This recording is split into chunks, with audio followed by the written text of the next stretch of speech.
하나님의 놀라운 은혜와 축복이 넘치시기를 주님의 이름으로 축복합니다. 옆에 있는 분에게 한번 이렇게 인사합니다. 하나님 오늘도 일하십니다. 네.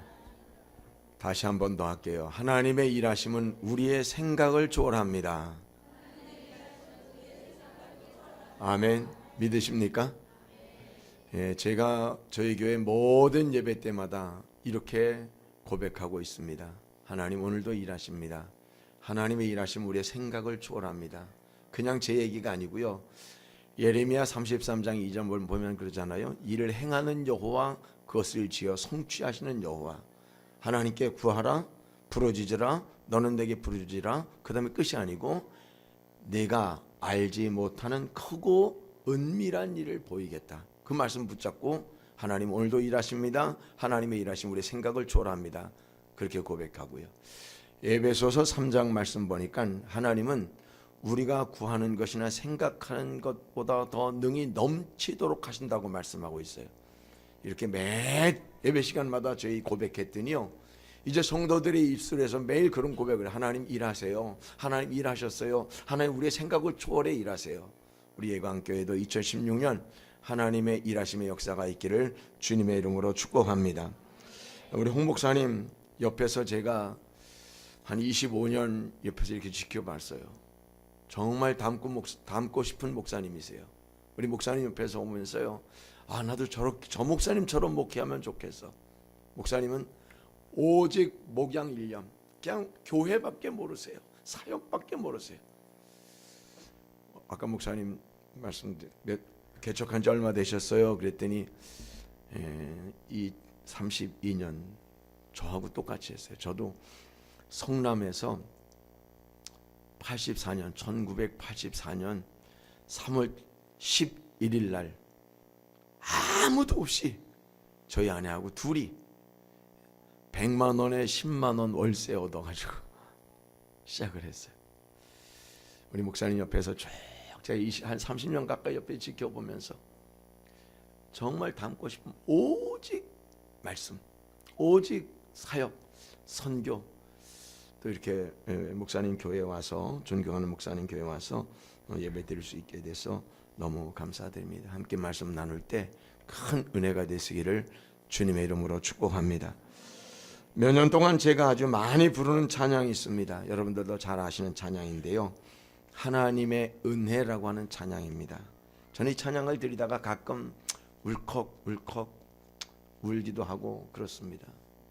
나를 지으신 이가 하나님, 나를 부르신 이가 하나님, 나를 보내신 이도 하나님, 나의 나된 것은 다 하나님의 은혜라.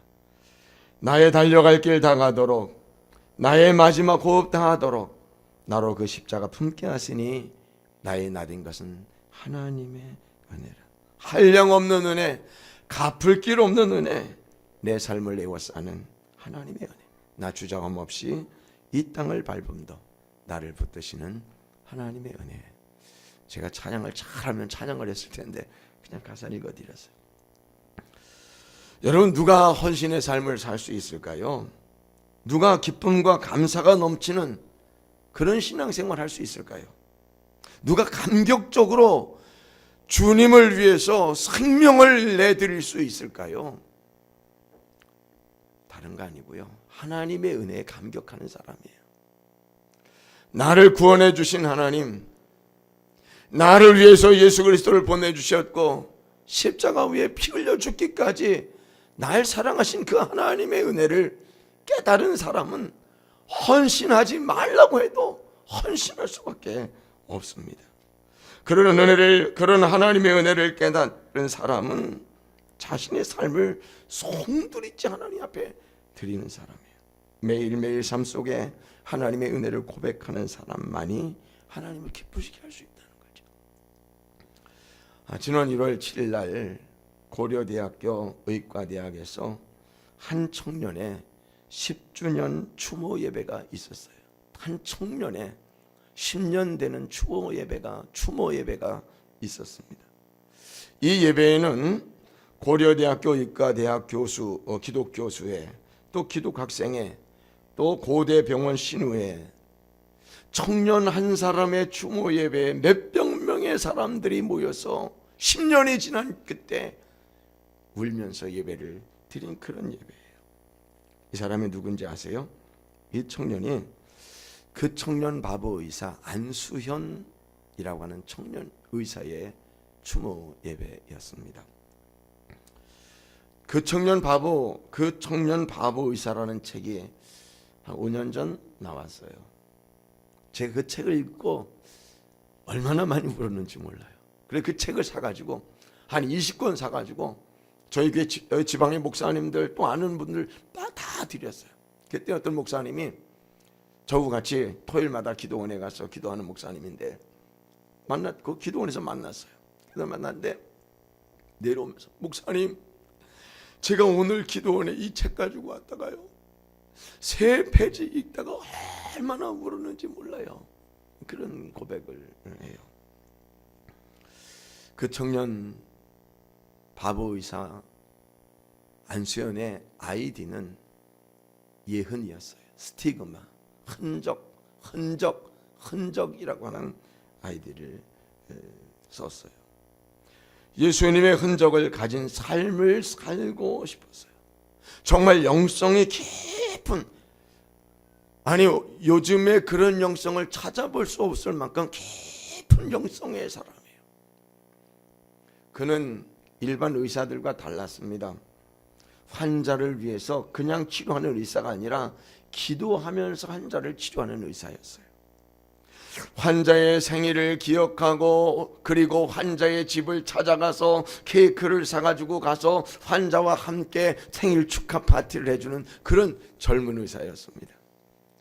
말기암 환자의 죽음을 자신의 잘못인 것처럼 여기고 빈소를 찾아서 유족들과 함께 눈물을 흘리며 우는 그런 의사였습니다. 자신의 피도 수없이 나서 무려 30번의 헌혈을 했다 그래요. 2003년도에 군의관이 됐어요. 그래서 근무하는 중에 늘 군의관은 앰뷸런스에 타가지고 그냥 환자가 올 때만 기다리면 된대요. 그런데 이 청년 안수현은, 의사 안수현은 그렇게 하지 않고요. 군인들, 청년 아이들과 함께 어울렸어요. 그날도 앰뷸런스에서 충분히 혼자 점심을 먹을 수 있었음에도 불구하고 군인들과 같이 잔디밭에 앉아서 거기서 점심을 먹었어요. 그런데 그때 그 잔디밭에서 유행성 출혈 그게 걸렸어요. 그리고 일어나지 못하고 꼭 10년 전 2006년 1월 5일 33살의 나이로 주님 품에 안겼습니다. 그의 장례식장은 물밀듯 밀려오는 조문객으로 들어설 곳이 없었어요. 빈소에 달려와서 거의 막 통곡하는 수많은 청년들이 있었어요.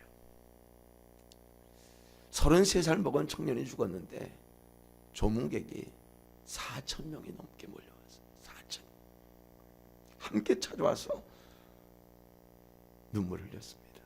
선후배 의사들, 병원 직원들, 교회 식구들, 병원 청소하시는 분, 식당 아주머니, 매점 앞에서 구두 닦는 분, 그 한 분 한 분에게는 은밀하게 베푼 사랑의 이야기가 너무나 많아요.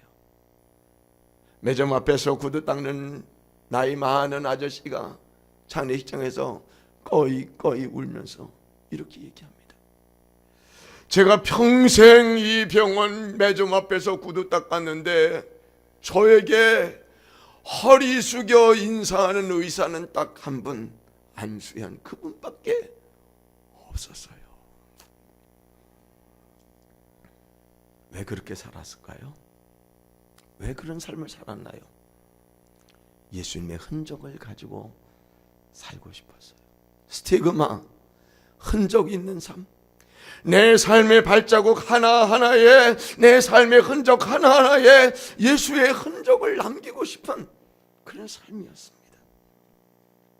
자신의 구원하심이 너무 놀라웠기에, 자기를 구원해 주신 하나님의 은혜가 너무 컸기에 그는 자신의 삶 전체를 송두리째 하나님께 드렸습니다. 오늘 이 시대 우리 그리스도인들에게, 우리 주님의 일꾼들에게 필요한 것이 무엇입니까? 오늘 헌신 예배를 드리는 권찰님들, 오늘 헌신 예배를 드리는 집사님들에게 필요한 것이 뭡니까? 말씀의 은혜 분명히 중요해요. 필요해요. 말씀의 지식 정말 필요해요. 기적을 행하는 믿음 필요해요. 그러나 가장 중요한 것은 하나님의 은혜에 감격할 줄 알아야, 그래야 헌신이 나오고, 그래야 말씀의 은혜도 나오고, 그래야 하나님의 능력도 거기에서 나오는 줄로 믿습니다. 하나님의 은혜 때문에 눈물 흘리지 못하면 아무것도 할 수 없어요.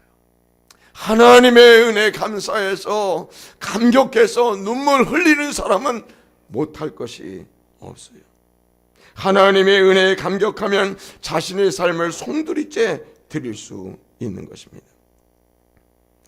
누가 헌신의 삶을 살 수 있을까요?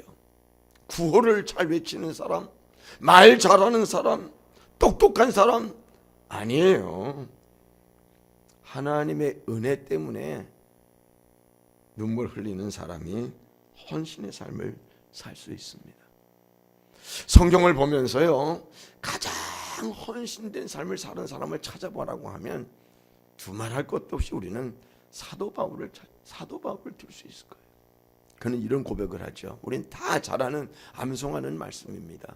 사도행전 20장 24절 말씀 이렇게 고백합니다. 나의 달려갈 길과 주 예수께 받은 사명, 곧 하나님의 은혜의 복음을 증언하는 일을 마치려 하면은 나의 생명조차도 조금도 부끄러운 것으로 여기지 아니하노라. 그냥 말뿐이었을까요? 사도 바울이 나 예수님 위해서 죽을 거예요. 복음을 전하다 저 죽을 거예요. 나를 구원해 주신 그 은혜가 너무 감사해서 복음 전하다 저 죽을 거예요. 그냥 말뿐이었을까요? 결코 아니에요. 그는 그런 삶을, 정말 그런 삶을 살았습니다. 고린도후서 11장 24절 이하의 말씀에 보면요, 사도 바울이 주님을 위해서 생명을 아끼지 않은 말씀이 기록되어 있습니다. 유대인들에게 40에 하나 감한 매를 5번 맞았으며 3번 태장으로 맞고 1번 돌로 맞고 3번 파손하고 일주일을 깊은 바다에서 지냈으며 여러 번 여행하면서 강의 위험과 강도의 위험과 동족의 위험과 이방인의 위험과 신의 위험과 광야의 위험과 바다의 위험과 거짓 형제 중에 위험을 당하고 또 수고하며 애쓰고 여러 번 자지 못하고 줄이며 목마르고 여러 번 굶고 춥고 헐벗었노라. 이 외에 이런 고사하고 아직도 날마다 내 속에 눌리는 것이 있으니 곧 모든 교회를 위하여 염려하는 것이죠. 복음을 위하여, 예수님을 위하여 살다 보니까 어마어마한 축복이 따라오는 줄 알았는데 그러지 않고 여러 가지 말할 수 없는 고난들이 너무나 많았어요. 그런데 그 고난을 한 번도 아예 싫어, 그리고 간 거 아니고요, 고백한 그대로 은혜의 복음 증언하는 일을 마치려 하면 나의 생명조차 조금 더 귀한 것으로 여기지 않은 그 고백이 바로 그의 고백이었어요. 저는 사도행전 14장을 읽다가요, 참 많이 읽었는데도 그런 경험이 별로 없었어요. 그런데 사도행전 14장을 읽다가요, 제 온 몸에 소름이 쫙 끼치는 그런 경험을 했어요. 사도 바울은 사도행전 13장에서 안디옥 교회에서 바나바와 함께 첫 번째 1차 전도 여행을 떠나잖아요. 그리고 14장에서 루스드라에 이르게 됩니다. 루스드라라고 하는 곳에 이르게 됩니다.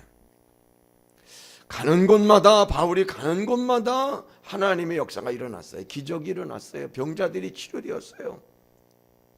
그런데 루스드라에 이르렀더니요, 계속 방해하는 사람들이 안디옥에서 또 이고니온에서 계속 쫓아와가지고 방해를 합니다. 그런데 바울은 굽히지 않고 은혜의 복음 증언하기 위해서 막 복음을 전하는 거예요. 그랬더니요, 어떤 일이 있었냐 하면 돌멩이를 들어가지고 바울을 때린 거예요. 바울이 돌멩이를 맞았는데요, 온몸에 돌로 맞아가지고 쓰러졌어요. 온몸이 피투성이가 됐어요. 돌로 때리고는 사람이 쓰러지니까 죽은 줄 알고요. 갔다가 성 밖에 내버렸어요. 죽은 줄 알았어요. 그때 죽은 줄 알았어요. 아, 죽었다. 사도 바울 죽였다. 잘 됐다. 성 밖에 갖다 내버렸어요. 그리고 제자들이 가가지고 큰일 났어. 이거 어떻게 하냐. 사도 바울이 죽었으니까. 그리고 비행 둘러 서 있는데 사도 바울이 꿈틀꿈틀 하더니 움직이는 거예요. 일어나는 거예요. 그러더니 자리에서 일어나서 피투성이가 된 자기 몸을 천천히 닦고는요, 도망갔을까요? 아니요. 다시 그 비틀거리는 몸을 이끌고 루스드라 성으로 들어가더라고요. 그 말씀을 읽는데 헌신된 사람의 모습이 뭔가에 대해서 그냥 여러분 헌신합시다. 우리는 주님으로 말미암아 구원받은 사람이에요. 십자가 은혜를 경험한 사람이에요. 믿음으로서 이렇게 고백하지 않고, 고백으로 그치지 않고 그것을 몸으로 보여주신 분이 바로 사도 바울이에요. 사도 바울은 그때 상황을 고린도후서 1장 8절에 이렇게 고백합니다. 힘에 겹도록 심한 고난을 당하여 살 소망까지 끊어지고 우리는 우리 자신이 사형 선고를 받은 줄 알았으니, 사도 바울은 그날 죽은 줄 알았어요. 그런데 그 후에 바울은 복음을 위해서 더 힘써 사역했던 모습을 보게 됩니다. 말로만 생명을 아끼겠다고 한 것이 아니에요. 정말 복음을 위하여 생명을 내놓는 그런 사람이었습니다. 정말 위대한 사도죠. 어떻게 그렇게 사역을 했을까요? 하나님의 은혜에 사로잡혔기 때문에 그래요. 택하여 주신 은혜, 불러주신 은혜, 구원해 주신 은혜, 사역하게 하신 은혜, 그 은혜를 생각하면 그는 자신의 몸을 바치지 않을 수가 없었어요. 오늘 헌신 예배를 드리는 권찰님들, 집사님들, 아니 그 외에 모든 헌신 예배 드리는 여러분, 이 세상에 가장 큰 은혜가 무슨 은혜인지 아십니까? 구원받은 것 믿으시기 바랍니다. 구원받은 다음에 가장 큰 은혜가 뭔지 아십니까? 하나님의 일꾼으로 쓰임 받는다고. 하나님의 일꾼으로 쓰임 받는 것, 이것보다 더 큰 은혜가 없어요. 근데 많은 사람들이 이건 모르고요, 무슨 축복받은 얘기만 하면 그렇게 좋아하더라고요. 뭐 축복, 그것도 물론 보게 하나님, 저는 그렇게 믿어요. 구원받은 사람, 하나님의 자녀된 사람, 일꾼 되어서 하나님의 일에 헌신한 사람을 하나님은 물질로도 건강으로도 자녀들에게도 축복해 주실 줄 믿습니다. 그런데 가장 큰 은혜는 하나님의 구원받은 은혜예요. 그래서 사도 바울은 그걸 고백하죠. 로마서 14장 8절 보니까 살아도 주를 위해 살고 죽어도 주를 위해 죽나니 사나 죽으나 우리가 주의 것이다. 내가 주의 것이다.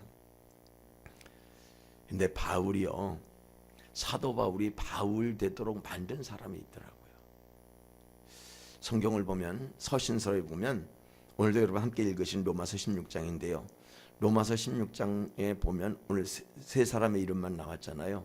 우리가 4절까지 읽었는데 마지막 27절까지 읽으면요, 몇 사람 나온지 혹시 아시나요? 사도 바울을 사도 바울 되도록 만든 사람들의 이름이 거기에 쫙 나와요. 몇 사람이냐면 26명이에요. 사도 바울은 모든 서신서 뒤쪽에 자기와 함께 자기를 도와서 나로 귀한 사역을, 생명을 바쳐 주님의 일을, 하나님의 교회를 섬길 수 있도록 도왔던 사람들이 누구냐? 그 사람들의 이름들을 쭉 나열하고 그 사람들에게 감사하는 그런 문안을, 그런 편지로 서신서를 마무리하고 있는 것을 보게 됩니다. 어떤 동력자들이었나요? 오늘 로마서에 나오는 사람들 외에도 몇몇 사람들을 찾아보면 그래요.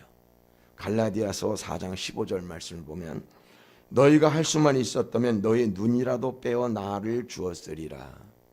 갈라디아 교회 성도들이요, 사도바 하나님의 은혜의 복음을 위해서 생명조차 아끼지 않는 바울을 위해서 뭘 준다고요? 눈 빼준다. 눈을 빼주려고 그랬어요. 눈을 빼어주려고 그랬어요. 바울에게는 육체적인 그 가시가 있었어요. 떠나지 않는 하나님 앞에 간절함으로 3번이나 기도했더니 하나님 뭐라고 하셨어요? 내 은혜가 내게 족하도다. 그 가시가 뭔가 많은 성경학자들은 좀 다르게 표현하는데요. 어떤 사람은 안질이었다는 거예요. 눈의 안질. 그래서 다메섹 도상에서 예수님 만났을 때 일시적으로 눈이 안 보였었잖아요. 아나니아가 기도했더니 눈에서 비늘 같은 게 뚝 떨어지면 그때 보였거든요. 그때 그 사건 때문에 그 후에 눈이 너무 안 좋았을 것이다. 그래서 눈이 눈곱이 비질비질 껴가지고 개매지 해가지고 여러분 설교할 때 봐 이렇게 그랬을 거라는 거죠. 그런데 갈라디아서 4장 14절 보면 이런 말씀이 있어요. 너희를 시험하는 것이 내 육체에 있으되 이것을 너희가 업신여기지도 아니했다. 그죠? 목회자가 뭔가 좀 시원찮아. 내가 보기에 시원찮아. 눈도 비실비실비실. 또 어떤 성경학자들은 바울이 간질이 있지 않았나 이런 생각을 해요. 설교하다가 쓰러지고. 우리 교회 부목사가 있는데요. 이 친구가 고등학교 2학년 때 저희 교회를 왔어요. 고등학교 2학년 때 저희 교회를 와가지고 키가 1m 한 85돼요. 이렇게 큰데 지금도 저희 교회 부목사인데 사역자실에 있다가 저는 목양실에 있고 사역자실에 있다가 누가 손님 오면 딱 나가면 우리 담임 목사님인 줄 알고 저는 사찰인 줄 오셨습니까? 하면은 저는 뭐 일하는 사람들 이렇게 틀이 그렇게 틀이 좋아요. 사람은 좀 틀도 좋아야 되는데 홍 목사님처럼 멋있게 좀 생겨야 되는 틀이 참 좋아. 그래 고등학교 2학년 때 럭비를 하다가 럭비 선수였어요. 고등학교에서 럭비 선수인데 저희 교회를 전도돼 가지고 왔어요. 왔는데 신학교를 가겠대요. 그래서 침신대를 가라 그래서 침신대를 보냈는데 이 친구가 침신대에 들어가서 면접을 보고 오는 날, 근데 저는 몰랐죠.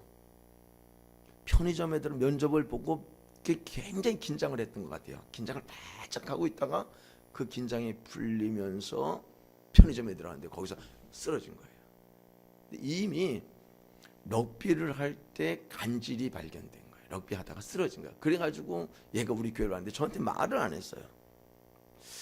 1월 이맘때잖아요. 1월 이맘때 구정 무렵에 교인들이 모여가지고 윷놀이 대회 합시다. 그래가지고 그 전에는 이제 교회가 작았을 때는 뭐 윷놀이 대회 막 모이고 그랬는데 여기서 함께 막 온 교인들이 막 재밌게 윷놀이 대회 저쪽에 있더니 얘가 갑자기 비실비실하더니 쓰러지고 일어나지는 못하는 거야. 저는 간질이라는 걸 몰랐어요. 쫓아가 큰일 났다. 간질을 한 번도 보지 못했으니까 큰일 났다. 쫓아가가지고 주물르고 막 야 119 불러라 막. 그랬더니 같이 그 신학교에 갔던 녀석이 목사님 얘 지난번에 침신대 그 면접 보고 오다 그랬어요. 그걸 간질이구나. 그래가지고 이 방석으로 이렇게 놨더니 좀 있더니 야 했더니 일어나요.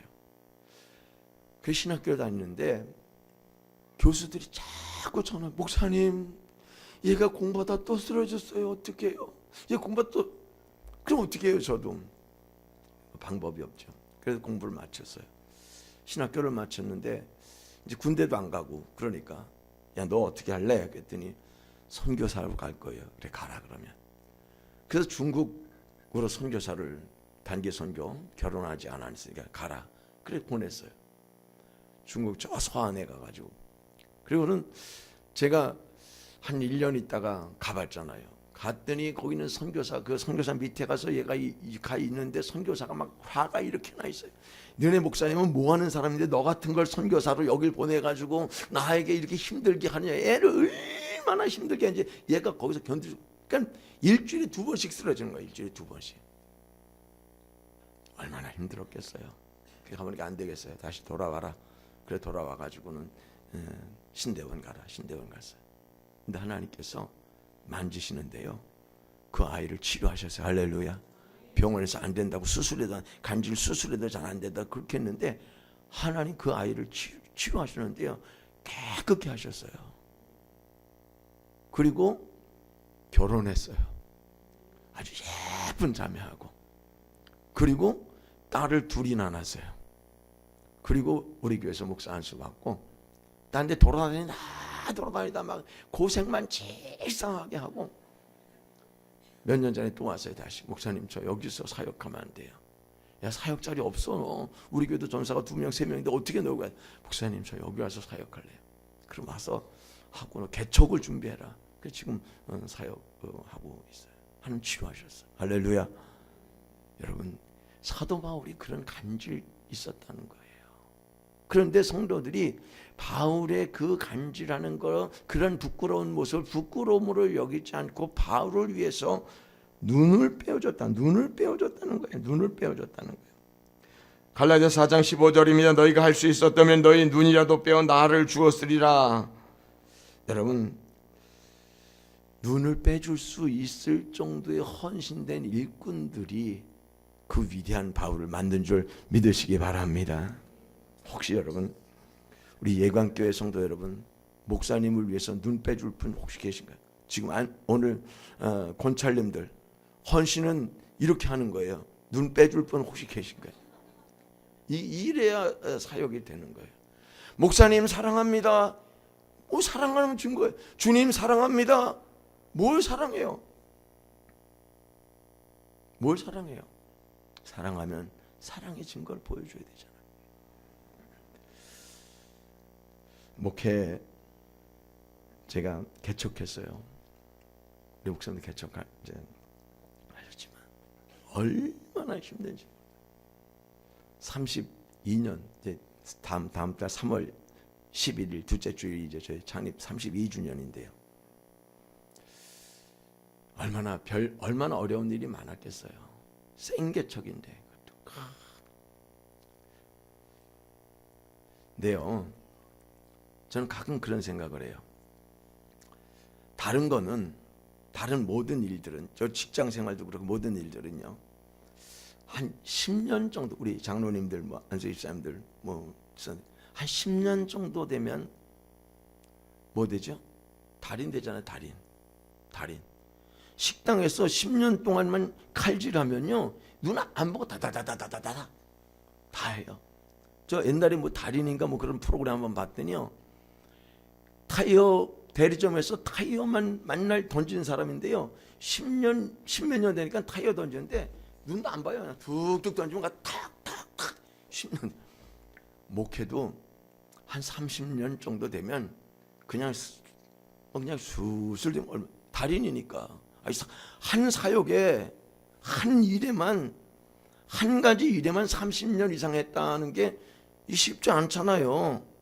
그런데 이 사역은요 더 힘든 것 같아요. 30년 돼도 더 힘든 것 같고 또 시대가 이러니까 목사 아까 잠깐 말씀하셨는데 시대가 점점 악해지고 강팍해지고 그러니까 사역이요 점점 더 무릎 꿇지 않으면 안 되고 더 하나님과 더 깊은 관계 속에 있자 성령 충만하지 않으면 안 되고 이게 점점 느껴지는 거예요. 성도들은요 신앙생활이 자꾸 미혹받잖아요. 어떻게 신앙생활을 하래요? 편하게 신앙생활을 하래요. 뭐 그렇게 열심히 하느냐, 뭐 예배 시간마다 가느냐, 일주일에 한 번 저 뒷자리에 앉아서 그냥 잠깐 예배만 드리고만 가면 되지, 무슨 11조를 하고 무슨 온전한 헌신을 하고. 사탄은 자꾸 못하게 하는, 그냥 미혹되고 자꾸 그리 가는 거예요. 그러니까 얼마나 힘들어요. 어떤 목사님이 목회하시다가 너무 사역이 힘드니까 막 과로가 온 거예요. 너무 과로가 온 거예요. 그래가지고 신장이 다 녹았대. 신장. 그래가지고 일주일에 3번씩 가가지고 투석을 하는, 목사님이 일주일에 3번씩 가서 투석을 하니까 얼마나 힘들어요. 너무 힘든 거예요. 그래서 우리 교인들이 그래도 몇백 명 되니까 교인들 중에 신장을 이식하면 줄 사람이 있지 않겠나, 이렇게 기도하시면서 어느 주일날 광고하셨대요. 목사님이. 제가 아무래도 계속해서 투석을 받는 거 힘드니까 저를 위해서 신장 하나 주실 분 계십니까? 그랬더니요, 교인들이 다 손들더래. 목사님 제 거 드릴게요. 제 거. 너무 감사한 거예요. 목사님 감격하셨어요? 이렇게 안 되겠다. 근데 누구 걸 받지? 괜히 누구 거 안 받고 누구 준다는데 안 받고 그러면 시험 드니까 안 되겠다. 그럼 목사님이 다음 주일날 결정하겠습니다. 기도하면서 준비하고 다음 주일날 정하겠습니다. 그러셨대요. 주일날 정말 됐어요. 그리고 신장 줄 사람을 위해서 제가 준비했습니다. 그러더니 주머니에서 5리터 하나를 꺼내시더래요. 이 5리터이 그 앞에 떨어지는 사람이 저에게 신장을 주시면 되겠습니다. 그리고 목사님이 불었어요. 5리터이 날아가는데요. 슉 날아가는데 장로님 앞으로 날아오는 거예요. 장로님 받자보더니 아버지. 그랬더니 이 5리터이 아버지 하는 바람에 슉 날아가가지고 권사님 그래도 목사님 울려 죽겠다고 목사님 제가 했더니 그 권사님 앞으로 5리터이 싹 날아가더래. 권사님이 5리터이 오니까 주여 그러지도 않고 주여 또씩 날아가. 그날 계속해서 5리터이 예배당에 뱅뱅뱅뱅 날아다녔다. 누가 만든 얘기일 거예요. 많은 사람들이 주님 사랑한다고 하면서 정말 주님을 사랑하는 사람을 찾기가 힘든 시대예요. 많은 사람들이 교회를 사랑한다고 하면서 헌신적으로 교회를 사랑하는 사람을 찾기 어려운 시대예요. 정말 목사님을 사랑합니다.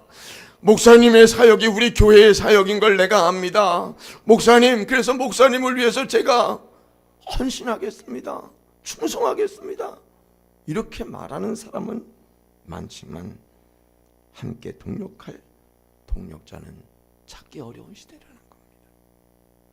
요즘 교인들이 힘든 거 안 좋아해요. 큰 교회는 부흥되는데 작은 교회는 점점 작아지고 있어요. 여러분, 이런 예광교회나 저희 교회 같은 이런 사이즈가 제일 좋아요. 정말 교인들이 다 하잖아요. 여러분, 교인들이 다 하잖아요. 저희 교인들이 다 해요. 근데 좀 크면은요, 교회 식당도 교인들이 봉사를 안 하더라고요. 우리 침례교회도 좀 큰 교회는요, 외식 업체가 식당에 들어와 있어요. 주일날 와가지고 거기 사람들이 밥해가지고 밥값 받고 밥 팔아가지고 돈 벌어가요. 교회 청소 누가 하는지 아세요? 교인들이 해요? 예강교회 교인들이 하잖아요. 주님 사랑하는 마음으로 하잖아요. 용접업체에 다 줬어요. 그 아줌마들이 뭐라는지 아세요? 교인들이요? 나는 우리 집도 청소 안 하고 파출부 부르는데 내가 교회 가서 청소하게 생겼어. 청소도 안 해요. 그러면서 제일 주님 사랑한다 그래요. 요즘에 이런 시대가 점점 돼가고 있어요. 몸을 드리려는 사람이 없습니다. 저희 교회 우리 분당 성남에는 한국에서 제일 큰 교회들이 분당에 다 있어요. 지구촌 교회도 분당에 있고요. 또 갈보리 교회도 분당에 있고요. 만락교회도 분당에 있고요. 선한목자교회도 성남에 있고요. 자주간 한국에 내노라고 하는 교회는 다 분당에 있어요. 근데 제일 많이 부흥되는 교회가 우리 교회예요. 우리 교회가 아니고 분당 우리 교회. 분당 우리 교회라는 교회가 있어요. 분당 우리 교회. 한번 식당에 갔어요. 목사님들 같이 제가 대접한다고 큰 식당인데 갔어요. 그 식당 주인이 우리 교회 집사예요. 우리 교회가 아니고 분당 우리 교회. 제가 목사님들에게 이야기했어요. 이 식당 주인이 우리 교회 집사님이야. 목사님 이렇게 좋은 교인이 있었어. 아니 우리 교회 말고 분당 우리 교회. 근데 그 분당 우리 교회 교인이 저희 교회를 잘 가끔 와요. 우린 저녁 예배 드려요. 7시 반에. 지금도 저희는 저는 무식해가지고 지금도 주일학교로 오후 예배를 드려요.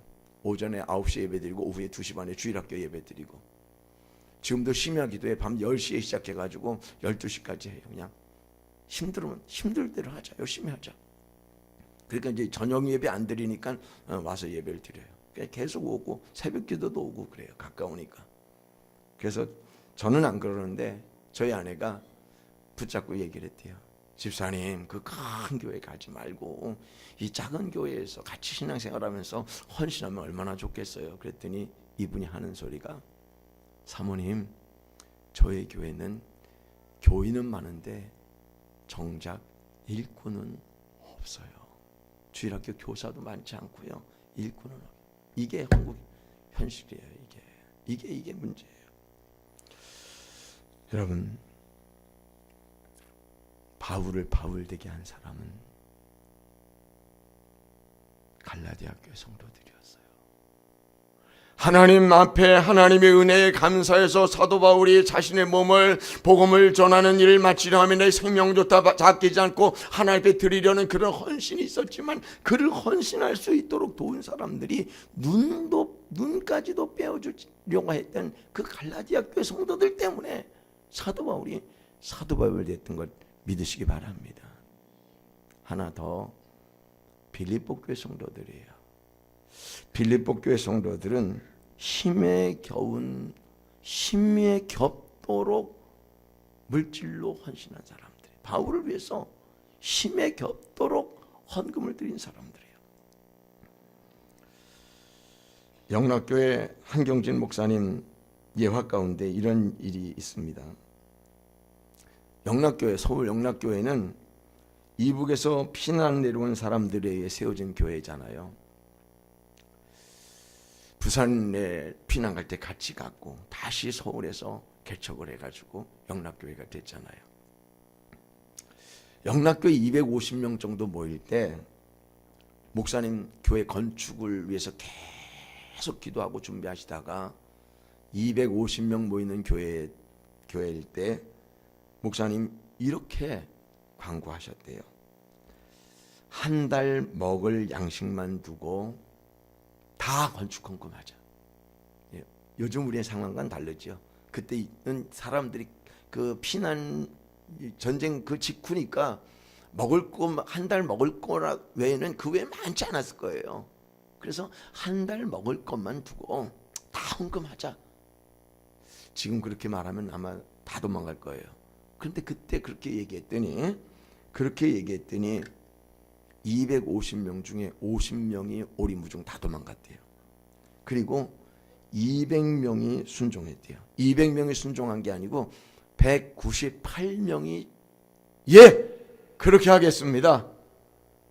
교회 건축을 위해서 저희들이 드리겠습니다. 그리고 한 달 먹을 양식만 두고 드렸다는 거예요.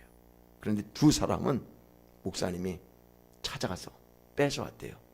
너 그런 사람 있잖아요. 목사님 가깝게 마음 편하게 얘기할 수 있는 장로님, 집사님들 있잖아요. 집사님 내놓으세요. 그리고 두 사람은 강제로 뺏어와가지고 200명의 사람들이 한 달 먹을 양식만 두고 헌금해서 교회를 건축하기 시작해요. 그 영락교회가 된 거예요. 20년 후에 한 기독교 역사학자가 그때 헌금한 사람들이 어떻게 됐을까 조사를 해봤대요. 사실이에요. 그때 그렇게 한 달 먹을 양식만 두고 헌신한 큰 액수가 아닌데 그렇게 온전히 헌신한 사람들이 어떻게 됐을까 조사해 봤더니 당대, 후대, 학계, 정계, 재계 모두의 한국에 내놓으라는 사람들이 다 그들이었고 그들의 자녀들이었대요. 여러분, 그런 동력자, 그런 일꾼 되시기를 주의 이름으로 축복합니다. 고린도 교회는 사도 바울의 마음을 시원케 하는 동력자들이 있었어요.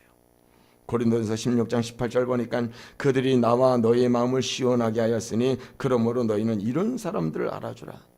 사도 바울이 되어서 놀라운 사역, 목숨도 아끼지 않고 사역할 수 있었던 것은 목회자의 마음을 시원하게 사역을 할 때마다 마음을 시원하게 해주는 그런 사람들이 있었다는 거죠. 여러분, 우리 홍 목사님의 마음을 시원하게 하는 방법이 뭐예요? 무엇이 목회자의 마음을 시원하게 할까요? 좋은 넥타이 사다 주는 거요? 생일을 기억하고 뭐 해주는 거요? 물론 그것도 감사하죠. 아니에요. 목회자의 마음을 시원하게 하는 것 한 가지밖에 없어요. 시선을 주님께 집중하고 주님을 향해 열심히 달려가는 것, 목회자의 최고의 기쁨인 걸 믿으시기 바랍니다. 말씀을 잘 듣고 말씀대로 순종하는 것, 잘 양육되는 것, 그리고 성장하는 것, 좋은 일꾼으로 교회를 위하여 주님을 위하여 헌신하는 삶을 사는 것, 그게 목회자의 가장 큰 보람이고 가장 큰 기쁨이고 마음을 시원하게 하는 일인 줄 믿으시기 바랍니다. 오늘 성경에 보면 겐그리아 교회 베베라고 하는 집사님이 나와요. 여자 집사님인데요. 어떤 분이었어요? 1절 말씀 보니까 베베는 내가 겐그리아 교회의 일꾼으로 있는 우리 자매 베베를 너에게 추천하노니 너희는 주 안에서 성도들이 합당한 예절로 그를 영접하고 무엇이든지 그에게 소용되는 바를 도와줄지니 이는 그가 여러 사람과 나의 보호자가 되었습니다. 이 베베 집사는요, 충성된 일꾼이었어요. 충성이라는 헬라어 단어는 피스토스인데요, 믿음이라는 단어와 같아요. 신실함이라는 단어와 같아요. 이 겐그리아 교회의 베베라고 하는 여자 집사는요, 주님을 위해서, 사역을 위해서, 교회를 위해서 충성했던 분인 것을 보게 됩니다. 교회는 일꾼이 많아야 돼요. 일꾼이 많아야 돼요. 일꾼이 없고 말 앞세우는 사람만 있으면 교회는 쇠퇴하게 됩니다. 여러분, 사람은 많으나 믿는 자가 적고 믿는 자는 많으나 일꾼이 적다고 하잖아요. 우리가 잘 아는 것처럼 80대 20 이론이 있습니다. 모든 공동체가 80대 20이래요.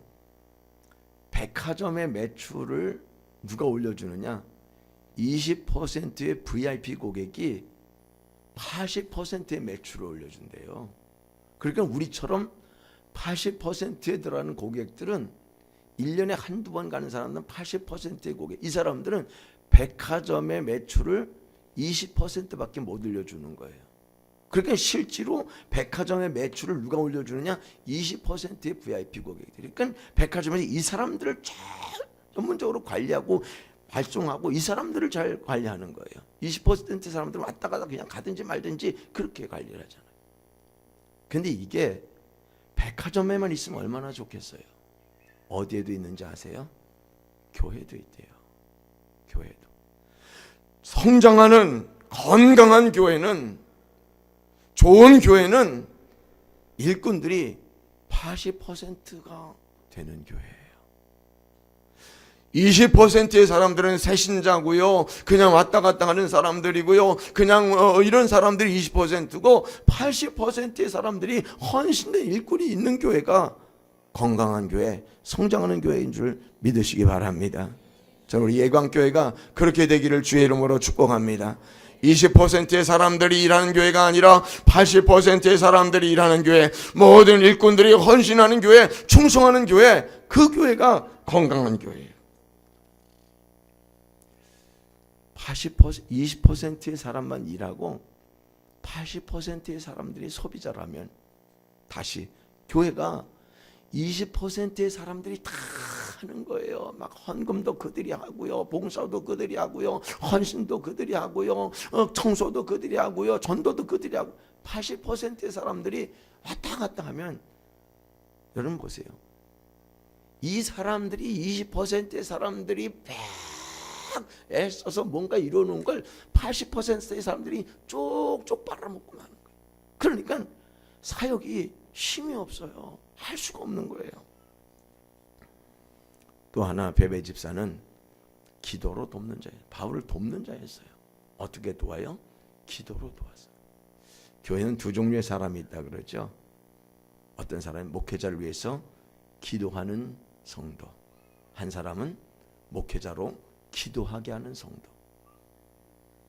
여러분 어떤 사람이 되기를 원하십니까? 목회자를 위해서, 교회를 위해서 기도하는 일꾼 되시기를 주의 이름으로 축복합니다. 목회자가 매일 걱정하면서 기도하는 교인이 아니라 교회를 위해서, 사역자를 위해서, 사역을 위해서 기도하는 일꾼 되시기를 주님의 이름으로 축복합니다. 빌그램 목사님은 그런 말씀하세요. 중보기도에 대해서 말하는데요, 중보기도는 설교보다 더 중요하다. 기도가 많이 하는 일꾼들, 우리 권찰님들, 집사님들, 하나님 왜 나를 집사로 세우셨을까요? 기도하라고, 교회를 위해서 기도하라고, 사역을 위해서 중보기도하라고, 목회자를 위해서 기도하라고. 저희 교회는 예배를 위한 기도팀이 있어요. 저희 팀이 여러 팀들이 있는데요, 그 가운데 예배를 위한 기도팀이 있어요. 4층에 기도실이 있어요. 그래서 10시부터, 우리 저희 11시, 저희 일부 예배가 없어요. 저는 좀 조집스러워요. 그래서 1부, 2부 이거 안 해요. 우리 일부 예배밖에 없다. 주일에 가장 중요한 시간 11시 골든 아워, 제일 중요한 시간에 하나님께 예배 드리는 거지 사람 뭐 편히 안 한다. 저는 고집을 좀 부려요. 그래서 11시 예배 드리는데 10시에 기도팀들이 모여요. 그리고 4층 꼭대기에 올라가서 4층에서 기도해요. 그분들이 30분 동안 오늘 예배만을 위해서, 다른 기도, 예배를 위해서 기도해요. 저는 목양실이 1층에 있거든요. 그러면 창문을 통해서 쫙 들려요. 그 4층에서 주여 이런 소리가 귀에 들려요. 그러면요, 그 기도 소리가요 제게 얼마나 큰 힘이 되는지 몰라요. 매주일 그렇게 예배를 위한 기도팀들이 매주일마다 10시에 모여서, 적게 모이건 많이 모일 때 한 20명 모이고, 적게 모이면 한 15명, 13명 이렇게 모이고 매주일마다 예배를 드려요. 여러분, 베베 집사는 목회자를, 바울을 돕는 사람이었는데 뭘로 도왔어요? 기도로 도왔어요. 물질로 도왔어요. 심었습니다. 하나만 더 간증드리고 마칠게요. 저희 교회가 개척한 지 얼마 되지 않아서 전라도에서 한 집사님이 왔어요. 60세 되신 집사님이. 그때 저는 60세면은 나이가 굉장히 많은 완전 노인인 줄 알았어요. 그런데 제가 60이 넘고 보니까 청년인데, 60은 청년이더라고요. 제가 보니까. 제가 청년 같지 않으세요? 웃는 거 보니까 인정을 안 하죠. 전 청년 같아요, 지금도요. 근데 그때 제가 30대에 60 먹은 할머니가 할머니인 줄 알았어요. 근데 이분이 오셨어요, 저희 교회. 오셔가지고 신앙생활을 이제 처음 전라도에서 시작하시다가 침례교회에 다니셨어요. 전라도에서, 정읍에서. 그러다 침례교회를 찾아오셨는데, 그때 저희 교회가 20평이었어요. 20평. 조그만 예배당에 뭐 거기 사택도 여기 붙어 있고 뭐 그냥 이렇게 조그만 데. 이분이 매일 새벽에 나오고 기도 열심히 하고 그래요. 근데 오늘 이분이 안 보이는 거예요. 교회가 안 오는, 예배 시간도 안 오고 안 오는 거예요. 걱정이 되는 거예요. 근데 뭐 핸드폰 이런 거 전화도 없었으니까 어디 가셨을까 걱정이 되는 거예요. 그런데 주일날 한 주일 빠지고 그 다음 주일날 오셨어요. 근데 오셨는데 얼굴이 이렇게 새카매져 가지고 오셨어요. 이렇게 새카매져 가지고 오셨어요.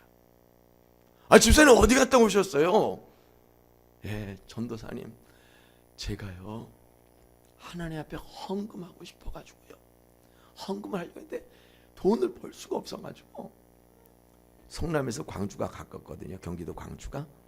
그런데 광주 쪽에 가가지고 모를 심으신 거예요. 열흘 동안 모를 심었어.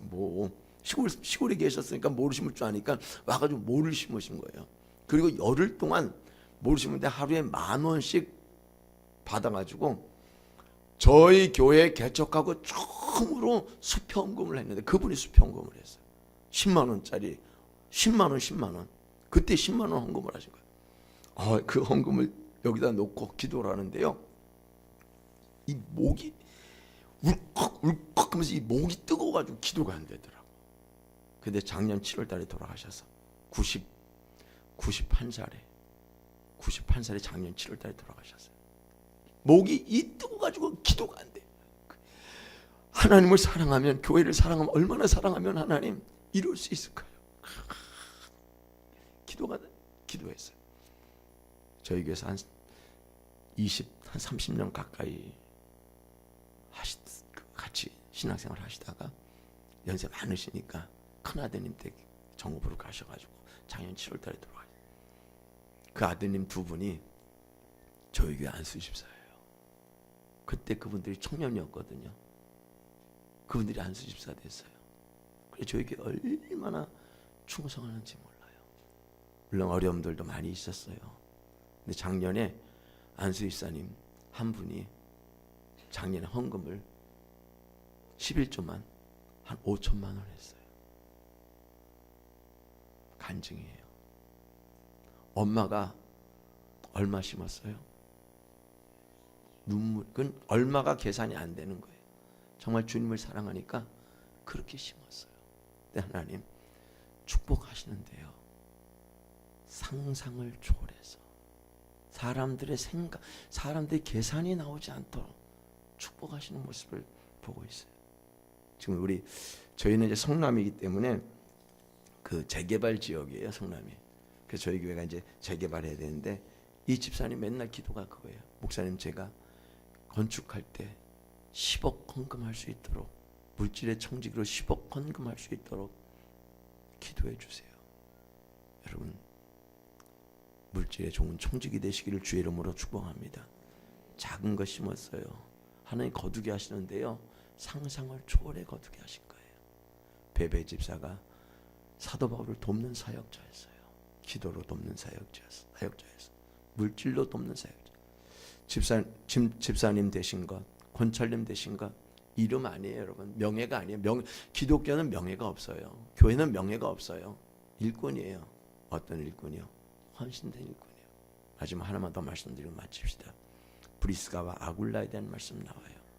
바울 위해서 뭐 했다고요? 목이라도 내어놓았나니. 생명을 내놓은 사람들이에요.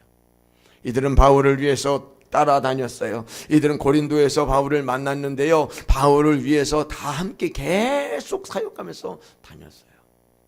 하나님 이들을 이름이 성경에 기록되도록 이들을 축복하신 것을 보게 됩니다. 말씀 마치겠습니다. 새해 새로운 직분 받고 새롭게 일꾼된 여러분, 명예가 아닙니다. 기독교는 이름을 가지라고 집사 준 거 아니에요. 저희 교회는 80%가 일꾼이야.